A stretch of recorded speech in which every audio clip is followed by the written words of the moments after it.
কোন বয়সে তোমরা বেরো এসএসসি পাস করে? Can you tell me? কত কত? 17। এই অঙ্কে কাঁচা হলে চলবে না।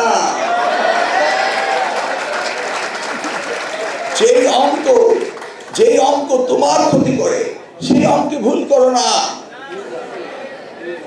1 হতে 10, 10 বছর, 6 বছর ভর্তি হচ্ছ, 16 বছরে তোমাকে এসএসসি সার্টিফিকেট দিতে বাধ্য গণপ্রজাতন্ত্রী বাংলাদেশ সরকার।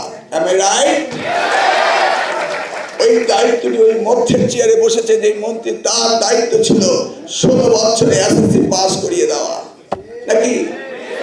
হঠাৎ করে বোর্ড এসে বলে যে আমরা পরীক্ষা নেব।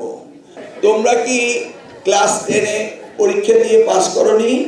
কোর্স শেষ করনি? স্কুলে পরীক্ষা দিয়েছিলে? পরীক্ষা নেওয়ার জন্য তোমার জীবন থেকে এপ্রিল, মে, জুন, জুলাই, আগস্ট পর্যন্ত তোমাদের রেজাল্ট দিবে, নাকি? তাহলে এই জানুয়ারি টু আগস্ট এই তোমার জীবন থেকে 8টি মাস কে নিল? বোর্ড। ক্লিয়ার? বোর্ড নিয়েছে। বোর্ডের কোনো অধিকার আছে তোমার জীবন থেকে 8টি মাস নেওয়া? তারপরে আমরা আবার প্রোগ্রাম দিচ্ছি, জানুয়ারিতে ভর্তি হবে ইন্টারমিডিয়েট ফার্স্ট ইয়ারে, নাকি? চলে গেল 1টি বছর। তুমি কোর্স কমপ্লিট করেছিলে ডিসেম্বরে, জানুয়ারি তো আরেক ডিসেম্বর নষ্ট করে দিল 1টি বছর।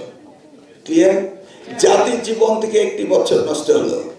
তোমরা নিয়ারলি 20 লক্ষ স্টুডেন্ট, 20 লক্ষ স্টুডেন্টের 20 লক্ষ বছর নষ্ট হলো। Did you see? আপনি কি দেখেছেন? কে করছে? আপনারা, আমরা বসে। ক্লিয়ার? 18 ইয়ার্সে সরকারের দায়িত্ব ছিল যেভাবে উনার কানাডা, পৃথিবীর সব দেশে 18 বছর বয়সে তারা ইন্টারমিডিয়েট পাস করে, বুঝলে? ন্যাশনাল ইউনিভার্সিটি তারা নির্ধারিত করে তাদের সুবিধা মতো তাদের অফিস আদালতের সাথে জিজ্ঞেস করে কথা বলে কখন কোর্স শুরু করবে ডিগ্রি ফার্স্ট ইয়ার। কোথাও ফেব্রুয়ারিতে, কোথাও মার্চে, কোথাও জুলাইতে, কোথাও আগস্টে। ওরে আল্লাহ, এখানে কোনো কোহেসিভনেসই নাই। Wonderful country, wonderful ministry, wonderful administration, কেউ কারোর সাথে no correlation, no cohesiveness, and we are getting ministers having a bouquet of flower. Wonderful.